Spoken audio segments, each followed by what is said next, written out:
Aku baru masuk ke pesantren ini. Bangunannya itu tua banget. Dindingnya juga banyak yang masih papan. Dan catnya pun udah ngelupas semua.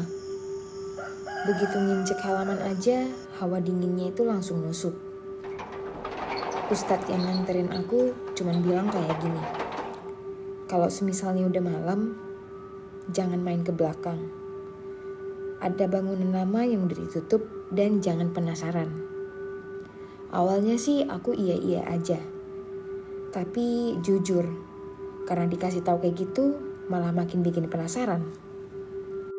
Malam pertama di sini tuh rasanya itu panjang banget. Semua teman-teman udah pada tidur. Tapi aku malah kebangun gara-gara dengar suara kayak ada yang lari-lari kecil di luar. Suaranya itu kayak suara sandal anak-anak yang nyeplak di lantai kayu gitu. Lalu ada suara ketawa kecil juga, tapi suaranya itu pelan banget. Karena aku penasaran, ya udah aku intip aja lewat ventilasi. Tapi kok kosong ya? Terus suaranya itu kayak suara yang muter-muter di lorong gitu loh. Terus besok malamnya itu aku nekat. Aku diem-diem jalan ke arah bangunan belakang yang katanya nggak boleh ke sana itu. Ternyata itu tuh surau tua. Pintunya juga udah digembok dan kayunya itu udah lapuk. Tapi dari dalam, aku jelas dengar suara orang ngaji. Aku deketin. Baru aja aku mau nyari celah, suara itu tuh langsung berhenti. Seketika hening.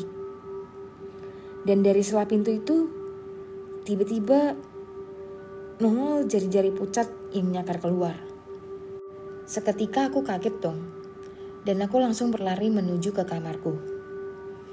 Besok paginya, pondok itu heboh. Katanya ada santri senior yang hilang. Katanya sih semalam dia ngeronda ya, tapi gak balik-balik lagi. Beberapa orang pada bisik-bisik. Katanya sih terakhir kali itu dia kelihatan jalan ke arah surau belakang yang semalam aku lihat itu. Tapi anehnya itu, ustadznya langsung larang semua orang buat bahas soal itu. Ya aku jadi makin gelisah dong. Apa bener sih ada hubungannya sama bangunan tua itu? Terus malam ketiga, itu malamnya itu hujan gede banget.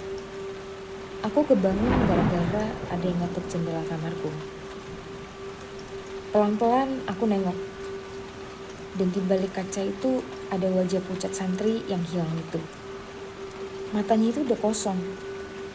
Mulutnya juga belepotan darah. Terus dia ngomong ke aku. Jangan biarin aku sendiri. Jujur aja aku gak tahan lagi ya.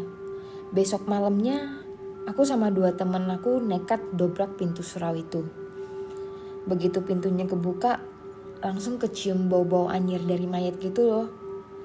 Lantainya itu lembab, pojokannya itu penuh lumut. Dan di sisi satunya lagi itu ada lubang tanah yang besar banget. Di dalamnya itu ada kain kafan basah, diikat tali, kayak bekas jenazah yang dikubur terus digali lagi. Tiba-tiba kain itu gerak sendiri. Karena kaget, kami bertiga kabur sekenceng-kencengnya.